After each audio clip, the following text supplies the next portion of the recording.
Hello, and welcome to the Electric and Eclectic Podcast Show with Roger Atkins and some truly super smart and amazingly interesting guests. Are you sitting comfortably? Then we'll begin. Episode 1. The reason I went into Better Place was to figure out a way to wean the world off of oil. I didn't start by, let's go build an electric car. I started from, let's solve for oil, right? Solve for a world without oil. Yep.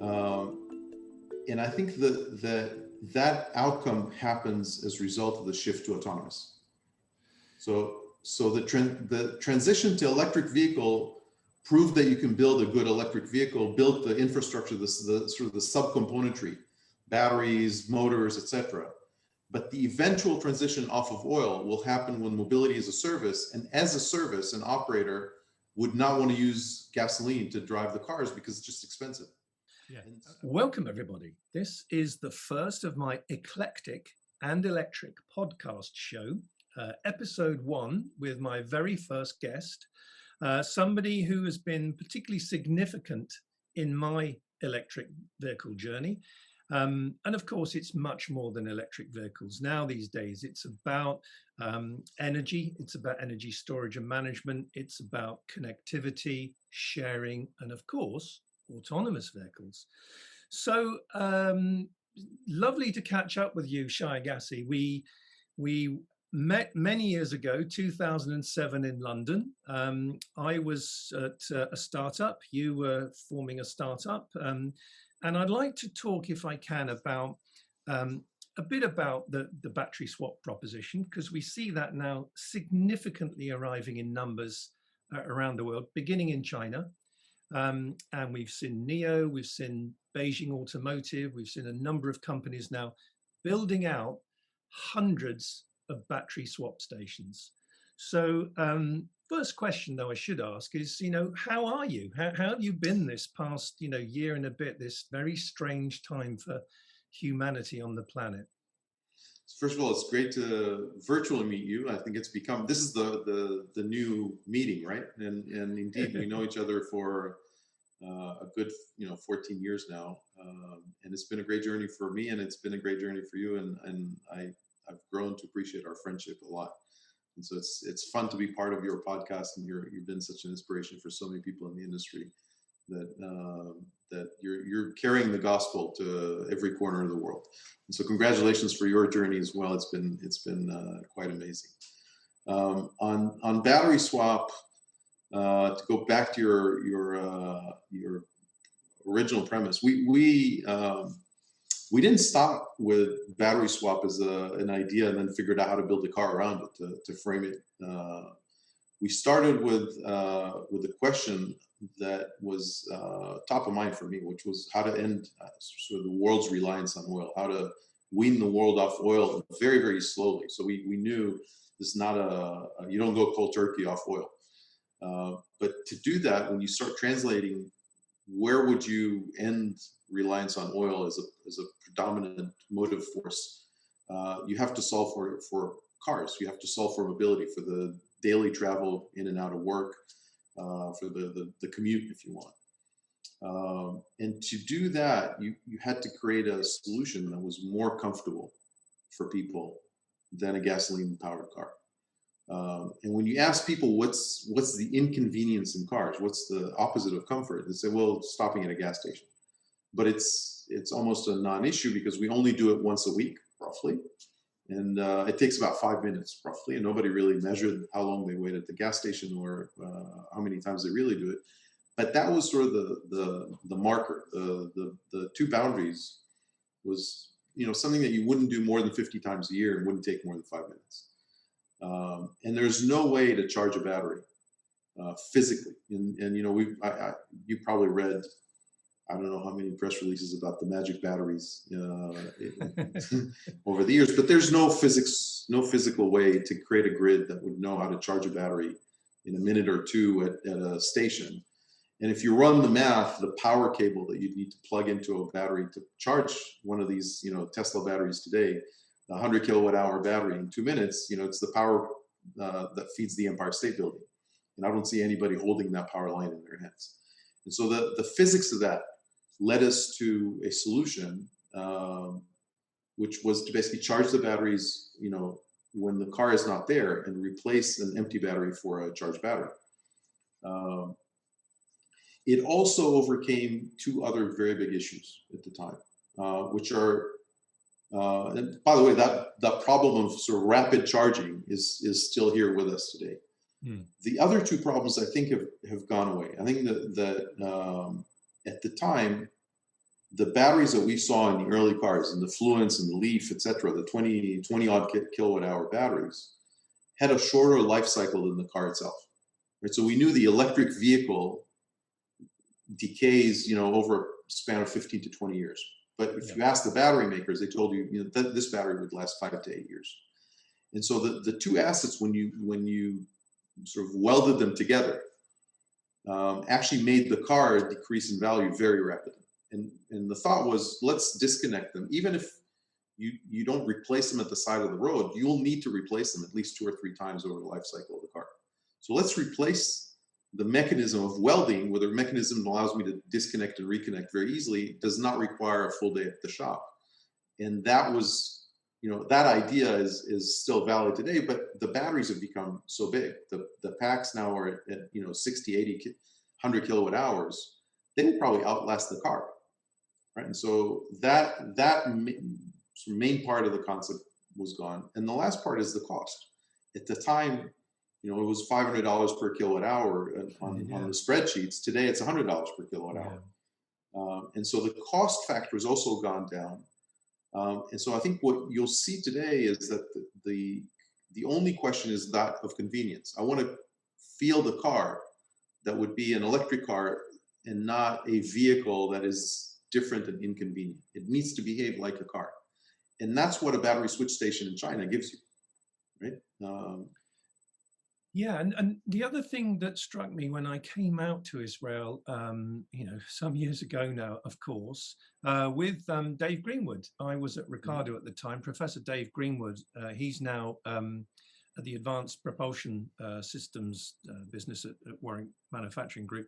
I can recall on the plane Dave saying to me, the thing that he was stunned by was the charge point control room. It was the way in which energy was managed in batteries across that kind of estate of batteries waiting to be utilized.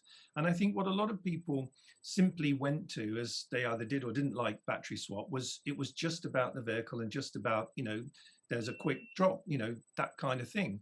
But it was, of course, much, much more than that. It was about energy management. It was about what we see now more and more, this vehicle to grid, this grid to vehicle, the way in which that whole world works. So can you talk a little bit about that? Because again, I think you were way ahead of the curve in just seeing that the battery sat almost as a kind of meat in the sandwich between mobility and between renewable energy storage. And the only way we're going to accelerate solar and wind and whatever, cheap as it might be getting to produce, the challenge was always and still is to some extent the storage of that. So can you talk a little bit about what your sense was of, and is still today, of that journey, Shai? Sure. So if you look at the grid today, the grid is obviously designed to provide maximum power, which is what the sort of the community that it serves. Every subgrid serves a certain community, and it's designed for maximum capacity. So at any point in time, the UK grid is not at full usage, other than maybe 40 hours a year. If you ask the Nat Grid, they'll tell you we're at max capacity, if at all, at 40 hours out of the entire year. Yeah. But there's always excess capacity in power production, in transmission, et cetera. There's always excess capacity, but you got to plan for the maximum. What we're starting to see, especially with renewables coming in, is that the delta between the peak and the valley is becoming even bigger and bigger because of lack of the intermittency, if you want, of renewable sources. You can't plan for when the wind would stop. You can't plan for when the sun won't shine, right? And so you got to back up the grid. It becomes very, very expensive to create these resilience resources that are, $1 billion to create a power plant that's only used, for a few hours every year. Those are the most expensive moments on the grid. If you add to it now, and you started to see heavy loads in certain countries of electric vehicles coming on the grid, what's interesting about them is that they're all plugging in at the peak consumption hour, which is when everybody's coming back home from work. Yes. Right. And so all these cars are driving in at the commute hour, 5 o'clock, 6 o'clock, 7 o'clock. They plug in home. And right as they plug in their 10 kilowatt connection into the wall, the same person also turns on the light, the heating, the oven, the TV, right? Yeah. All these things start coming online at the same time as the car. And so electric vehicles to the grid without planning become a very big problem. And if you're starting to add increasing percentage of mobility as electric vehicles, those vehicles create the resiliency issue for the grid planners and the grid control, the independent operators. At the same time, electric vehicles represent the solution, because it's the first time we're adding a massive electronic device that comes with its own battery. Right. And if you ask the same grid operators, they'll tell you what we really dream of is massive amounts of distributed storage. What sounds to me like batteries plugged to the wall. Right. Yeah. That's the dream come true for them. The issue is, how do you control the charging at the right time? Right. And so how do I make sure that when 1 million electric vehicles plug into the wall between 5 p.m. and 7 p.m., not 1 million vehicles start to charge? How do I plan for these million vehicles to start charging at a delayed time, later at hour, when the wind blows in the North Sea and I can get that power into the grid? Nobody knows what to do with it. Let's put it into the cars. Yes. And a lot of that is stuff that we did at Better Place, right? We looked at subgrids. We looked at a parking lot. Because nobody in 2012, we had parking lots planned for hundreds of electric vehicles plugged into the same wall, right? They're all ready to charge. And we had to plan for how to actually manage these subnets, in those days, hundreds of cars, but today it's thousands and tens of thousands, hundreds of thousands of cars. Yeah, look, again, as I say, the things that struck Dave and Dave's the clever one, by the way. I brought him along to make sure I didn't show myself up technically. But what, again, he was struck by was the cooling proposition for the batteries as they were fast charged. So, again, you were anticipating a number of these things where people continually say, oh, batteries are performing better than we thought. Batteries are going to last longer than we thought. But you mentioned physics earlier. You can't get away from the physics of how batteries operate. And if you continually fast charge them, you will reduce their life. That will impact on them. So in managing that process in the swap stations, again, it was way ahead of where other people were. Can I quickly reference a question I actually asked? I've only ever asked him one, so I don't want to sound like I'm just name dropping. I asked Elon Musk the question, out of battery swapping, wireless charging and fast charging, what did he think the journey would be for those three protocols, and would one of them ultimately prevail? Now, in fairness to that chap, that was 7 years ago. And he said at the time, we would deliver battery swap if that's what people wanted, if there was a market for it.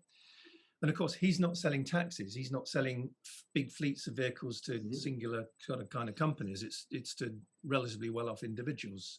So he said that of battery swapping. Wireless charging, he said it wasn't efficient enough and alignment was a problem. And so he said predominantly it's going to be about fast charging, cable charging. Well, that was 7 years ago.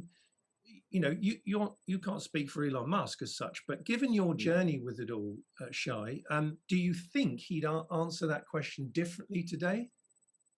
Well, look, a couple of things on hindsight. It's a lot of answers are easier. I think that wireless. Even when we looked at wireless for a long time, I don't believe that wireless is the right proposition. I think that battery swap was probably the solution that would have made electric vehicles more common.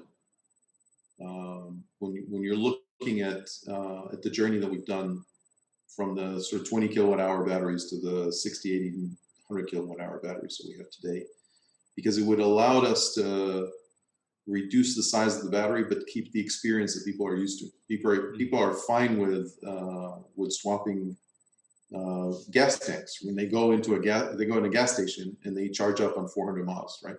Yeah. So it would have kept the model the same way as it is today. I think the more interesting question is, what do we do on the journey going forward? Because we're going to start seeing very big loads on fleets that would be driving almost 7x24. Yeah. And how they manage charging and how you manage fleet operations around that would be a very big and interesting question, because these things are not going to be cars. They're going to be mobile pods that drive themselves. And even though they will have time to charge, I'm not sure if that would be the preferable model for the operators. So the real question in my mind is, what do you use for autonomous pods? Do you use battery swap for that? Do you use fast charging for that? If you use fast charging, how do you avoid degradation of batteries? All these questions are a lot more interesting down the road than they are 7 years ago for you. On the point of wireless charging, by the way, I will declare vested interest because I'm on the advisory board of an American company called Momentum Dynamics, who actually deliver quite successfully wireless charging on electric buses. They've been doing it with BYD for a couple of years. And literally within the next number of days, certainly, where are we? Beginning of May. Yeah, this month, we'll have Jaguar I-Pace taxis charging up at around 50 kilowatts wirelessly at about 94% efficiency. And as you'll know, cables aren't 100% efficient in their delivery of charge, various parasitic losses. So let's not have too much. I'm not against the technology. I think the issue is just you want to minimize dealing with the regulators and digging up streets and things of that nature. I think anything you do that requires approval delays scaling. And so there's nothing against the technology per se. We walked away from it not because it didn't work. We walked away from it because the regulator doesn't work. Okay, no, that's a fair point, and that's something, definitely that takes a bit more effort. But can we come back to a subject you mentioned there a moment ago, autonomous vehicles? The thing that strikes me is, and again, another thing you mentioned earlier about people coming home and all charging up at the same time, isn't a lot of the problem of humanity in the modern world because of these habits we have, these work patterns that we have, and we're all a bit like, it's referred to often as the rat race, isn't it? Rushing to work in the morning, rushing home from work in the evening. And do we not need to sort of share that 24-hour clock better with the resources that we use? And, so is some of it simply trying to possibly change habit? And where will autonomous vehicles potentially influence that?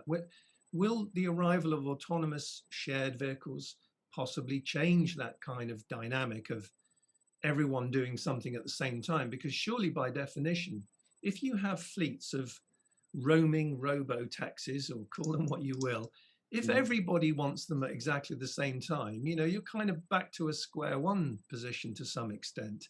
Won't there be something maybe with a pricing model where, people will either be incentivized or maybe obliged to just work differently? We've all been working differently for the last year and a bit. I think it surprised a lot of people how you can adapt. But it's a bit of a rambling question, Shai. But where do you see and what will autonomous vehicles change in the mobility landscape, do you think? Right. So I think you hit the point that we never thought of the competitor to Toyota being Zoom, right? So. But the reality is, what we found out over the last year and change, is that Zoom has become our mobility, right? It allowed us to shift. You and I probably be in 4 different cities today over Zoom, right? So it allowed us to shift time and space in ways that we didn't believe before was possible. And I've been in this man cave for the last year, dealing with the whole world, and accumulating very little miles while I'm doing it. So the reality is, that has changed our perception of where do we need to be, how often do we need to be at the same place, etc. But that's because you, me, and probably most of the people who are listening right now or watching this discussion are a lot more autonomous in their ability to decide where they want to be and how they want to be. But for a lot of workers who need to be at Starbucks when the branch opens at 7 a.m. because that's their work, right? Or they got to be there at 9 o'clock at the branch office of HSBC when the branch opens. They got to be there, right? They don't have a choice of zooming in. They got to be there. And so I think those people create the commute. They create the wave that we see coming out of the subway and that we see out of the tube and we see on the streets in the morning, in the afternoon. And that wave, I think, is not going to radically shift because it's not driven by the availability of commute. It's commute driven by its timing. And as a result of that, whoever is planning an autonomous fleet has got to plan for spikiness. It's got to plan for that spike in the morning, that spike in the afternoon, and maybe another semi-spike around lunch and another one around dinner, or when the West End opens and shuts. But you've got all these events that are driving the population to get in and out of a certain location. What it does create in an environment that's very much a utility, right? Because when autonomous mobility becomes ubiquitous, it is a utility for us. We expect it to be there. We expect to press a button on our phone and for this pod to show up. And if it's the only time we will notice it is when they don't show up. When they do, we'll take it for granted, much like the water out of our faucets and the light out of our, when we turn on the switch. Yeah. So that utility will need to find loads for the in-between times. And that's why you see players like Amazon and Ali coming into the fold, because that barista that comes in into Starbucks in the morning, that same pod will drive the sandwiches 2 hours before into the same branch, and will drive the reload in the 2 hours later of the Pret sandwiches that come right after that. And so there's going to be a lot of different loads, people, packages, replenishables that would fill the utility ability to move things around. Yeah, so what you're talking about there in essence is asset utilization. And it goes back to, again, the origin of a lot of your thinking and the stuff you've done in the past where, it's about maximizing utilization and maximizing efficiency. In other words, removing as much as possible any waste, which, okay, in the modern parlance, I think most people call that now circular economics. It's essentially learning from nature, whereby, we all know if you have a garden or if you go out in the countryside, or we know anything basically about nature, is nothing is wasted. Everything in nature is recycled. That over millennia, Mother Nature has worked out that everything has to be important and everything is connected. And I think what's fascinating now of your journey and some of what you've just described there, and I think some of what we'll come on to talk about, is fortunately, and perhaps at long last, how we're trying to reconnect to nature, get back to it a bit more with innovation and industry. But you were a bit of very much a clarion call for change, moving away from fossil fuels. And by the way, I had a lovely conversation I'll put up sometime soon, and I think you'd like it. I hope you'd like it, with Paddy Lowe, a Formula One engineer, very, very smart guy.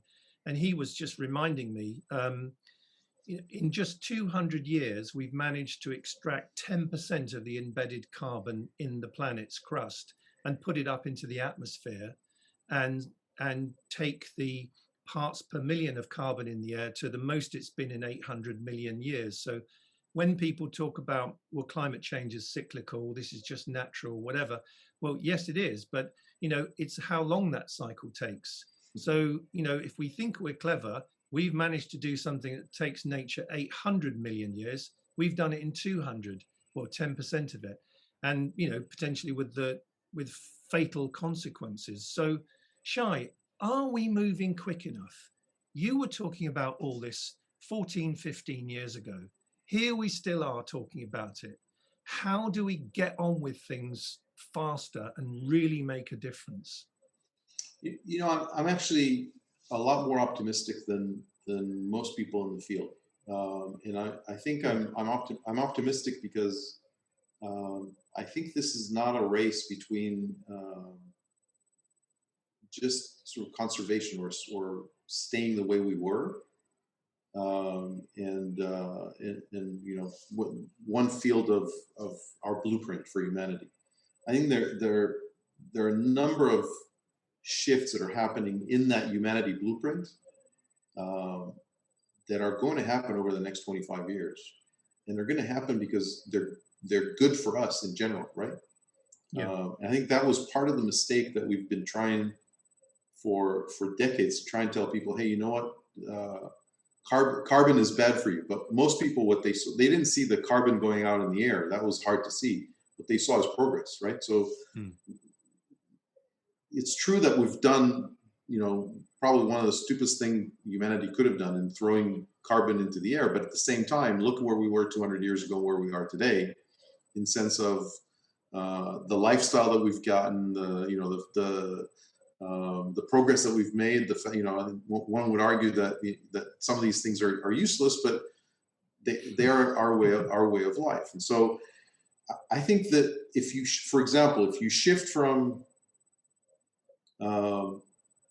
mobility, with gasoline and a tailpipe, human driver, a lot of waste, cars parked for 22 hours, into a pod that is centered around a single human being, by and large, moving around, powered by electrons, having its own battery, managed in a way that is good for the grid. So the batteries are actually balancing the grid. So all of a sudden, that fleet that comes online with millions of pods can become the backup for renewable energy.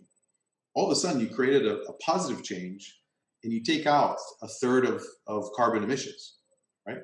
That transition is not against a human driver, it's for a human driver, right? So all of a sudden, if I'm being driven around, I didn't move down, I moved up, right? It's something that I needed a chauffeur before. And now, and as I said, the biggest feature for autonomous vehicles, you can drink and drive, right? So you don't need to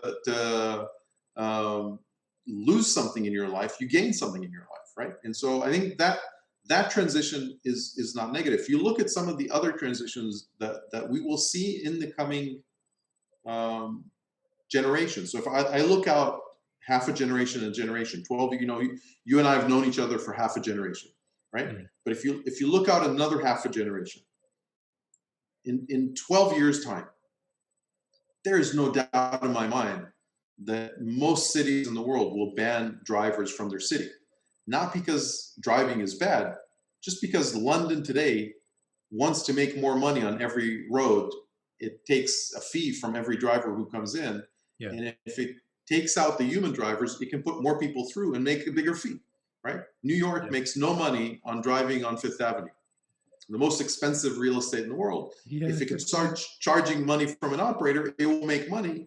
It would do so not because it's green, not because de Blasio wants to make you go green. It will do so because de Blasio wants to make money, right? The mayor wants to make money. And so the shifts that we'll see in the next 12 years, autonomous mobility, clean energy driving that, batteries available for the grid to take on more renewables, a smarter grid that knows how to take that in, just in that one domain, really changes the balance of how much CO2 comes out. But it's a side effect. It's not the original intent.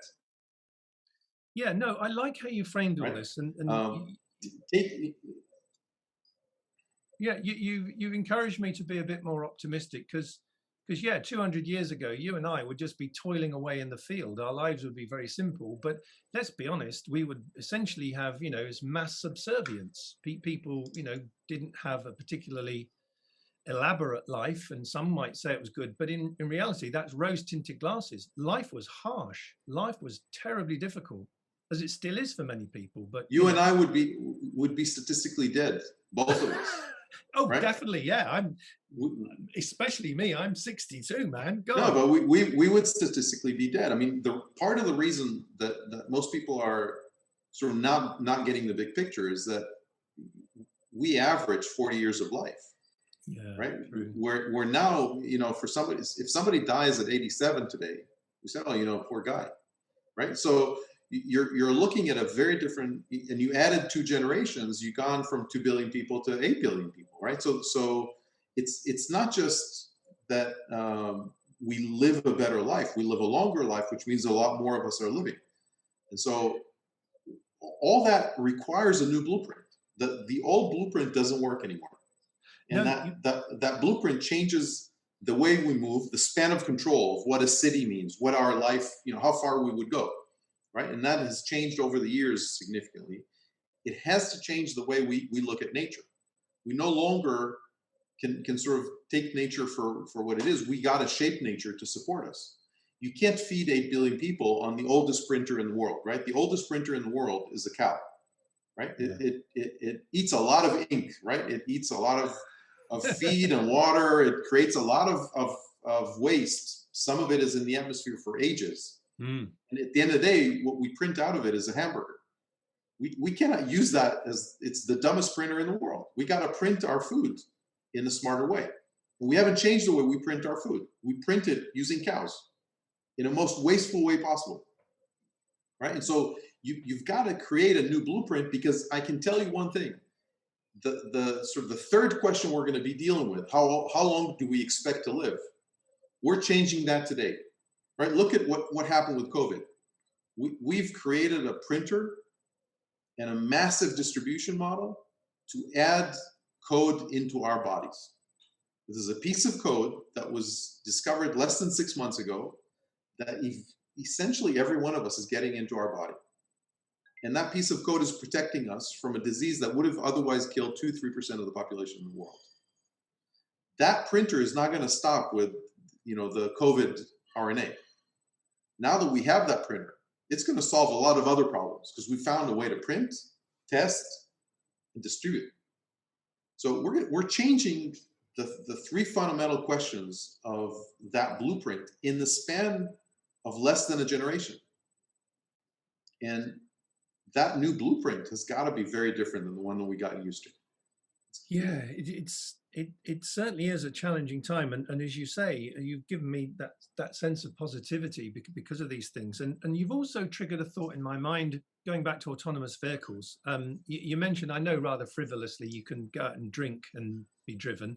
We've all got a chauffeur, but one of the other dynamics we see around the world is the demographic reality, that in countries like Japan and a lot of Western Europe, we have a disproportionately aging population. And to maintain the mobility of those people, long past the normal period of time, will help people's health. It will give people social mobility.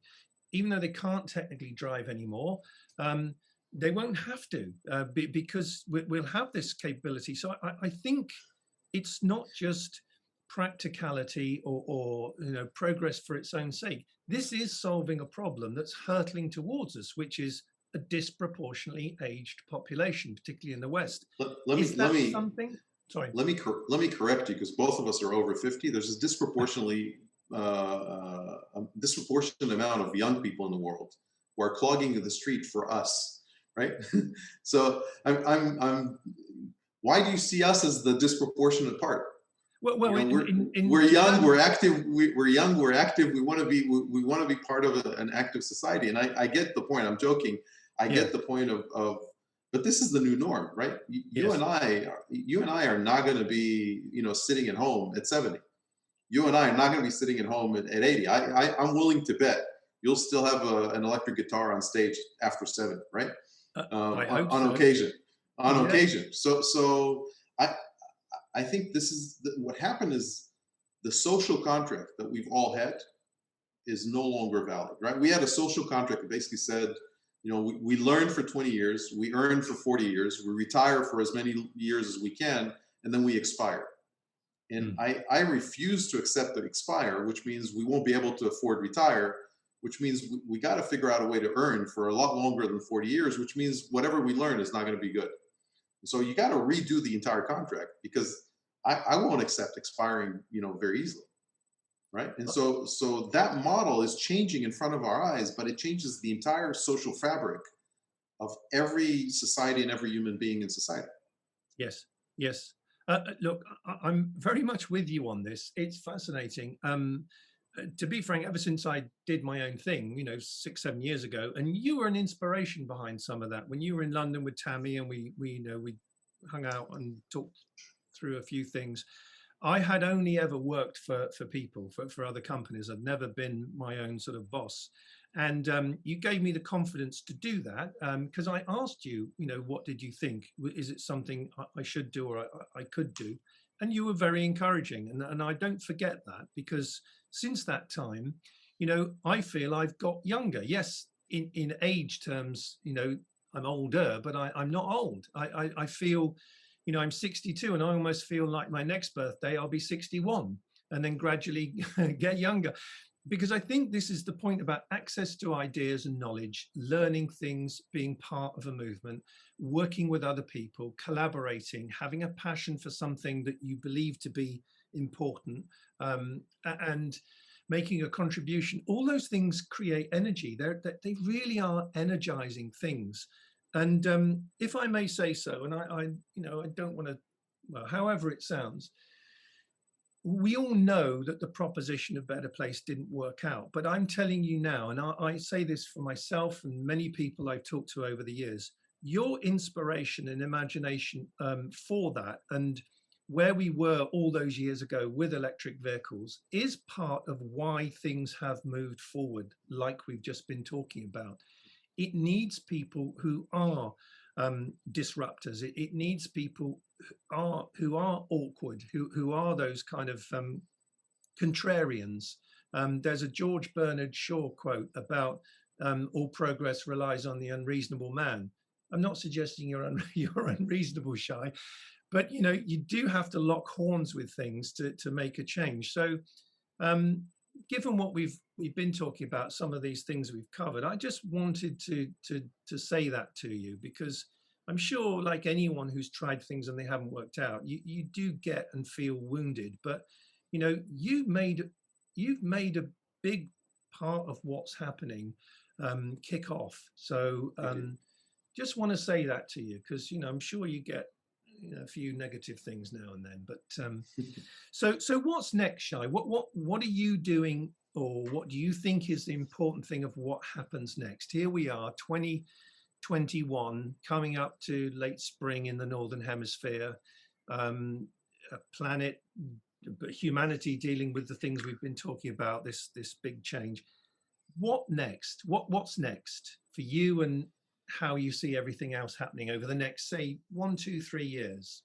Yeah, so I'm working with a number of really brilliant innovators on all those the three boundaries, if you want, of humanity: the mobility question, the control of nature, the efficiency of nature, if you want, and the longevity question that we'd be dealing with.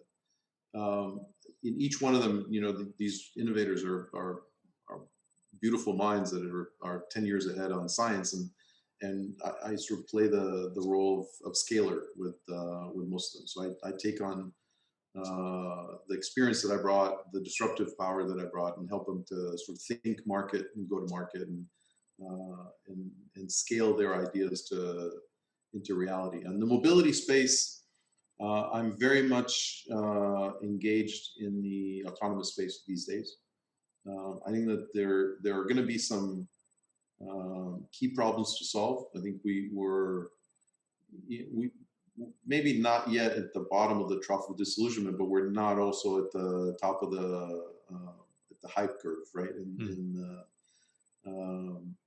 so we're starting to understand that the problem is not getting one car to drive. The problem is getting 100,000 cars to drive in one city and not having an event every hour. But I'm super encouraged about what I see in the autonomous space. I think that the speed of innovation on the brains, if you will. So if you take the problem and break it into pieces, the speed of innovation on the brains, the driving AI, is exponential at a pace of about 2x every 6 months right now. And you're seeing that with a lot of the work that the guys at Intel Mobileye is doing, Yeah. Some of the chips that NVIDIA is putting out in the market. I think that the brains is becoming definitely better than a human driver. I think we're making the journey from the average 18-year-old driver to the Formula One driver. We're somewhere in between the two edges. I think the eyes are not there yet. I think the sensors are having a very big lag behind the brains, right? And so if we have the brains of a Formula One driver, we probably have the eyes of an 80-year-old with a cataract, right? And so who shouldn't be driving on a foggy day.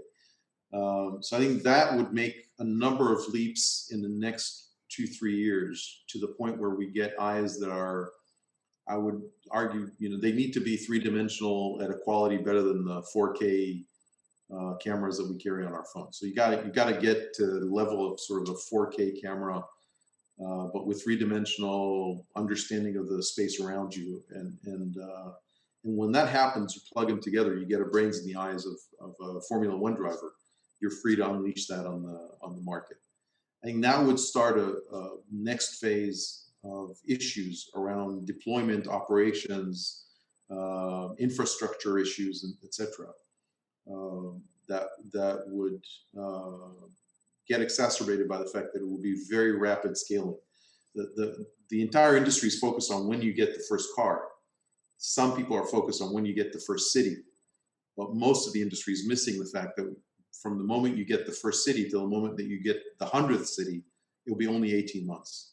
Because the minute you're able to provide a service that is cheaper than a car, that hurts nobody because it doesn't do any car accidents, doesn't get through crashes and bumpers and so forth, then every mayor wants that same service, right? And so you're going to go from it's not ready, it's not ready, it's not ready, it's not ready, it's ready for them, oh, it's ready for us, oh, why can't we get the same service? And that would happen super fast. I think in terms of our industry, it would happen in a heartbeat, in an instant. So I think that journey to me is very, very exciting because eventually it gets me to the same point that we started this conversation with. If you get autonomous mobility, it's also going to be electric. It's going to be powered by renewables. It ends our reliance on oil, right? And so eventually that is the solution to the problem that I started with back in 2005. Yes, indeed you did. And what you've just said reminds me of a quote I often use, if I'm honest, from a German economist called Rüdiger Dornbusch, who said, things take longer to change than you thought they would, and then things change quicker than you thought they could. And you nicely and neatly encapsulate that in your own personal journey, I think, and where we're seeing a number of things change. You've given me hope, certainly, in how you've framed a lot of what we've talked about, the way in which we've got, an accumulation of knowledge and experience, how we've got exponential development, how we are now solving some pretty fundamental issues and at the same time getting back to nature, all against the backdrop of the fear of climate change. But as you say, we shouldn't have to wear a hair shirt with everything, because that doesn't encourage people to shift. It doesn't encourage people to change. Can I ask you a question about the future? Now, I'm going to be spending a bit of time, in fact, I'll be there all week in September. Hopefully we can all travel a bit by then, over in Munich for the IAA event, which typically has been the big German car show, fundamentally about, the world as it's been. But they've retitled it the IAA Mobility event. They've moved it from Frankfurt to Munich.